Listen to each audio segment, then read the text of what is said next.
ഇറാനെ അമേരിക്ക അടിക്കും? അതെ, അടിക്കും എന്നുള്ളതിൻ്റെ വിവരങ്ങളാണ് ഇപ്പോൾ വന്നുകൊണ്ടിരിക്കുന്നത്. അർമദ ഫ്ലീറ്റ്, അർമദ എന്ന് പറഞ്ഞു കഴിഞ്ഞാൽ ഒരു group of warship and aircraft കാരിയറാണ്. ഒരു കൂട്ടം യുദ്ധക്കപ്പലുകളും എയർക്രാഫ്റ്റ് കാരിയറും അടങ്ങുന്ന ഒരു വലിയ സൈനിക വ്യൂഹം ഇറാന് നേർക്ക് ലക്ഷ്യം വെച്ച് നീങ്ങുന്നുണ്ട് എന്നുള്ളതാണ്.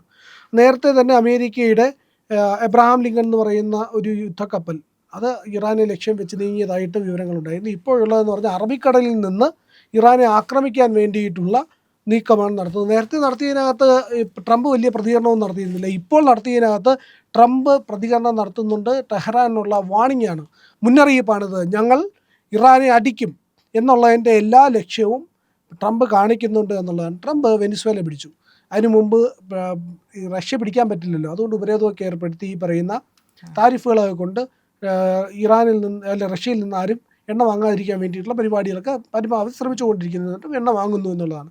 ഇനി അടുത്ത ലക്ഷ്യം ഇറാനാണ്. ഇറാനെ പൂട്ടിയാൽ മാത്രമേ പൂർണ്ണമായിട്ട് എണ്ണ സാമ്രാജ്യം കൈപ്പിടിയിൽ ഒതുക്കാൻ പറ്റുള്ളൂ. പണ്ട് ഇറാഖിനെ ആക്രമിച്ച എണ്ണയെല്ലാം ഊറ്റിക്കൊണ്ടുപോയി. ഇറാൻ വീണില്ല എങ്കിൽ അമേരിക്കയ്ക്ക് ഇനി വലിയ നഷ്ടമാണ് എന്നുള്ളതാണ് അമേരിക്ക മനസ്സിലാക്കുന്ന കാര്യം. കാരണം ഇറാൻ അത്രയേറെ വില കുറച്ച് എണ്ണ വിറ്റുകൊണ്ടിരിക്കുന്നു, ഡോളറൈസേഷൻ്റെ പാർട്ടാവുന്നു എന്നുള്ളത്. കാരണം ബ്രിക്സിൻ്റെ കറൻസി ഇന്ത്യൻ റിസർവ് ബാങ്ക് അംഗീകരിച്ചു കഴിഞ്ഞു. റിസർവ് ബാങ്ക് പറയുന്ന അത് എക്സ്ചേഞ്ച് ചെയ്യാം നമുക്കിവിടെ എന്നുള്ളൊരു സംവിധാനത്തിലേക്ക് മാറുന്നു. അങ്ങനെയെങ്കിൽ ബ്രിക്സ് കറൻസി നിലവിൽ വരും.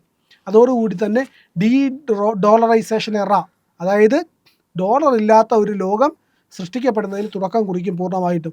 അങ്ങനെയാണ് ഇത് പറയുന്നത്. അപ്പോൾ ഇത് ഇസ്രായേലിന് ഒപ്പം നിന്നുകൊണ്ട് 12 ദിവസത്തെ യുദ്ധം ചെയ്തതിന് ശേഷം അന്ന് ഞങ്ങൾ യുറാനിയം എൻറിച്ച്മെൻറ്റ് പ്ലാന്റേഷൻ ഇറാൻ്റെ ഇതൊക്കെ തകർത്തു എന്നാണ് ട്രംപ് പറയുന്നത്. ട്രംപ് അവകാശപ്പെടുകയാണ്. പക്ഷേ ഇതൊന്നും ഞങ്ങളുടെ ഒന്നും നശിച്ചിട്ടില്ല എന്ന് ഇറാനും പറയുന്നുണ്ട്.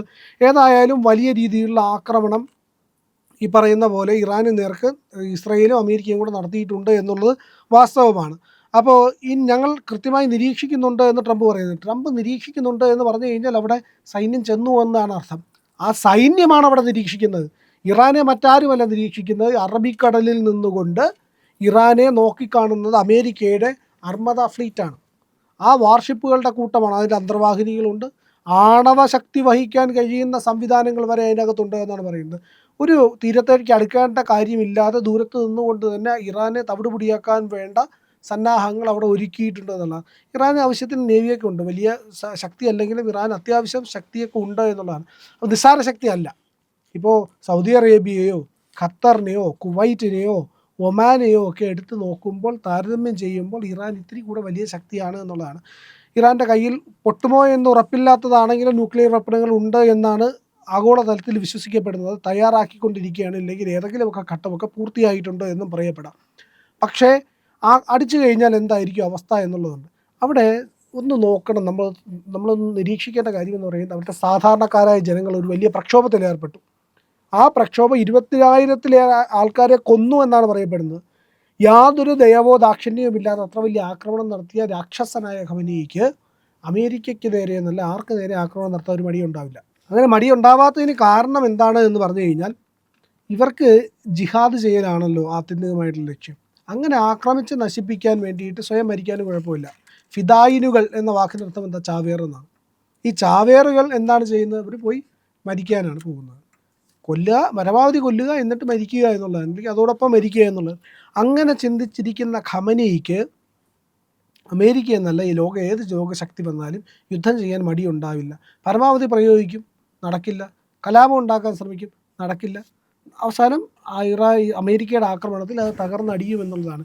എന്തായാലും ഖമനേയിയുടെ നാളുകൾക്ക് അധികം ദൂരമില്ല, അത് എണ്ണപ്പെട്ട് കഴിഞ്ഞു എന്നുള്ളത് നമുക്കിവിടെ നിന്ന് കൃത്യമായി വ്യക്തമാകുന്ന കാര്യമാണ്. കാരണം അതിനെ ഒന്നാമത് നോട്ടമിട്ടിരിക്കുന്നത്. കാരണം ഈ ഇറാൻ ന്യൂക്ലിയർ ശക്തി ആവുന്നതിൻ്റെ വിരോധം ഈ ഇസ്രായേലിനാണ്. കാരണം ഇവർ ഈ പറയുന്ന എന്തും ചെയ്യാൻ മടിക്കാത്ത ഒരു വിഭാഗമാണ് ഈ പറയുന്ന ഇറാൻ എന്ന് പറയുന്നത്.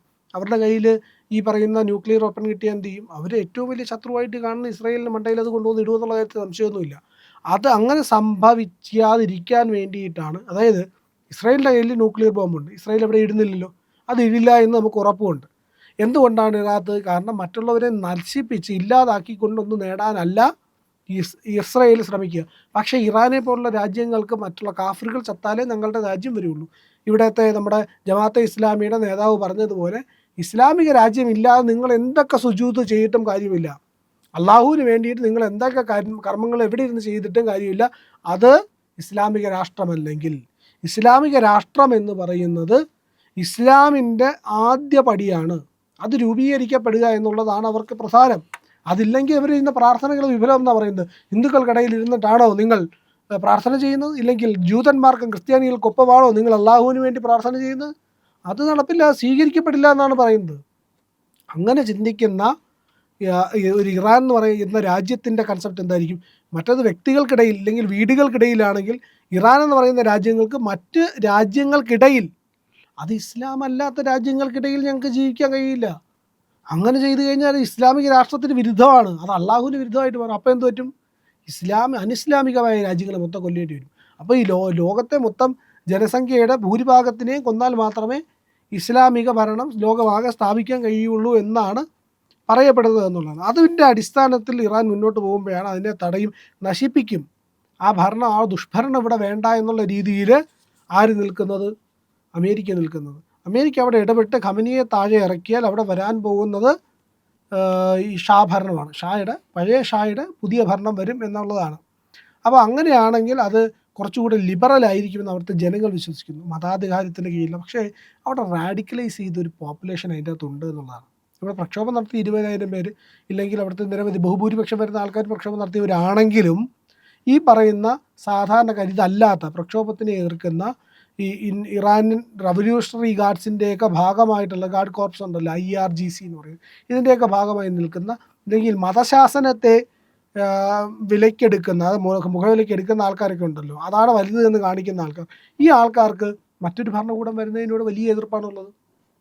അങ്ങനെ വരുമ്പോൾ അവർ അതിനുവേണ്ടി നിരന്തരം പ്രവർത്തിച്ചുകൊണ്ടിരിക്കും. ആ പ്രവർത്തനം എന്ത് പറ്റും? ഇറാനിലെ ഈ പറയുന്ന ഈ ഖമനി വീണ് കഴിഞ്ഞാൽ അമേരിക്കയ്ക്കെതിരെ പോരാടുന്ന ഒരു തീവ്രവാദ ഗ്രൂപ്പിൻ്റെ തുടക്കമാകും. ഇപ്പോൾ ഹിസ്ബുള്ള പോലെ, ഇല്ലെങ്കിൽ ഈ പറയുന്ന ഹമാസ് പോലെ അവിടുത്തെ നിലവിലുള്ള സർക്കാരിനെതിരെ പോരാടുന്ന ഒരു തീവ്രവാദ വിങ് അവിടെ സ്റ്റാർട്ട് ചെയ്യും. ഇസ്ലാമിലെ മൈനോറിറ്റിയാണ് തീവ്രവാദികൾ. ആ മൈനോറിറ്റികൾ അവിടെ ഇറാനിലെ ഭരണം, ഈ പറയുന്ന മതഭരണം തിരികെ കൊണ്ടുവരാൻ വേണ്ടിയിട്ട് പരമാവധി ശ്രമിക്കും. അപ്പോൾ അതിനെ കൂടെ നിരീക്ഷിക്കുകയാണ് ട്രംപ് എന്നാണ് പറയുന്നത്. എന്തായാലും വലിയ ഒരു പട അങ്ങോട്ട് നീങ്ങിയിട്ടുണ്ട്, ഒരു വലിയ നാവികപ്പടയാണ് നീങ്ങിയിരിക്കുന്നത്. ഇറാനെ തീർക്കാൻ പോകുന്നതാണ് അർമദ എന്നാണ് പറയപ്പെടുന്നത്. അതിനെ പറ്റിയിട്ട് ആഗോളതലത്തിൽ തന്നെ ഇപ്പോൾ ചർച്ച നടക്കുന്നുണ്ട് വലിയ രീതിയിൽ. ഇന്ത്യയും നിരീക്ഷിക്കുന്നുണ്ട്. കാരണം അറബിക്കടൽ യുദ്ധഭൂമിയാകുമ്പോൾ അത് ഇന്ത്യയെ ബാധിക്കുമോ എന്നുള്ള ഭയം ഇന്ത്യക്കുണ്ട്. കാരണം ഈ പറയുന്ന ആണവ ശേഷിയുള്ള ആയുധങ്ങളടക്കം ഉള്ളതാണ് ഈ അമേരിക്കയുടെ കപ്പൽ. ഇതിന് നേർക്കൊരു ആക്രമണം ഉണ്ടായി, ആണവ വീറിൻ്റെ ചോർച്ച ഉണ്ടായാൽ എന്ത് ചെയ്യും? അത് ഇന്ത്യയെ ഗുരുതരമായി ബാധിക്കും. അപ്പോൾ അഥവാ ഇനി അങ്ങോട്ട് ഇവർ തിരിച്ച് ആണവായുധം തങ്ങളിൽ പ്രയോഗിച്ചാൽ അത് ഏത് അന്തരീക്ഷത്തെ ബാധിക്കും? അത് വെസ്റ്റ് ഏഷ്യയുടെയും നമ്മുടെ സൗത്ത് ഏഷ്യയെയും തന്നെയാണ് ബാധിക്കാൻ പോകുന്നത്. അപ്പോൾ അമേരിക്ക യുദ്ധം നടത്താൻ പോകുന്നത് നമ്മുടെ പരിസരത്തായതുകൊണ്ട് ഇന്ത്യ വളരെ ജാഗ്രതയിലാണ്. അർമദ വന്ന് അടിക്കുമോ എന്നുള്ള ഒരു ആശങ്ക നിലനിൽക്കുന്നുണ്ട്. ഗുരുതരമായ ആശങ്കയാണ്. ഏതായാലും ലോകരാജ്യങ്ങളടക്കം ഇതിനെ നിരീക്ഷിക്കുന്നുണ്ട്. പ്രിയപ്പെട്ട പ്രേക്ഷകരെ, ഇന്ത്യ ലൈവിന് നിങ്ങൾ നൽകുന്ന പിന്തുണയാണ് ഇന്ത്യ ലൈവിൻ്റെ വളർച്ചയ്ക്ക് ആധാരമാകുന്നത്. ഇന്ത്യ ലൈവ് സബ്സ്ക്രൈബ് ചെയ്യുക. IND എന്നുള്ള ഇന്ത്യയുടെ ലോഗോ അതിൽ ക്ലിക്ക് ചെയ്യുക. അപ്പോൾ നമ്മുടെ ചാനലിൻ്റെ അകത്തേക്ക് വരും. അവിടെ സബ്സ്ക്രൈബ് ബട്ടൺ അമർത്തുക. ഒപ്പം ബെൽ ഐക്കൺ ക്ലിക്ക് ചെയ്യുക. നിങ്ങൾക്ക് യഥാസമയം നോട്ടിഫിക്കേഷനുകൾ ലഭിക്കാൻ വേണ്ടിയിട്ടാണ്. അതോടൊപ്പം തന്നെ നമ്മുടെ ചാനലിലെ വീഡിയോകൾ ലൈക്ക് ചെയ്യുക, അതിനകത്ത് കമൻറ്റ് ചെയ്യുക, ഷെയർ ചെയ്യുക, മറ്റുള്ളവർ സബ്സ്ക്രൈബ് ചെയ്യാൻ പറയുക.